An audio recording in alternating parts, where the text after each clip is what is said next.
Une offensive à grande échelle conçue pour menacer la ville stratégique de Kharkov. Depuis un certain temps, les Ukrainiens disent qu'ils ont préparé des défenses le long de la frontière avec la Russie au nord de Kharkov. Défense qui inclut des dents de dragon, obstacles anti-chars, champs de mines et une série des positions semblables à des tranchées fortement fortifiées. Cela s'avère ne pas être le cas.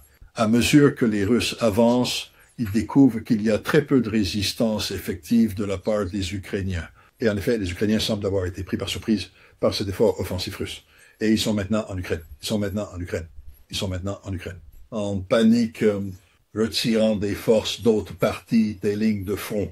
Des endroits où ils ne peuvent pas se permettre de perdre des troupes, mais ils n'ont pas le choix et envoient des renforts à Kharkov pour essayer d'arrêter l'offensive russe. Offensive alors que les Russes continuent de pousser vers le sud depuis la région de Belgorod.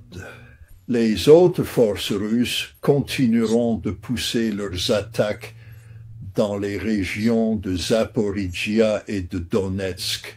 Vous savez, les zones de contact, et ici les Ukrainiens sont également faibles.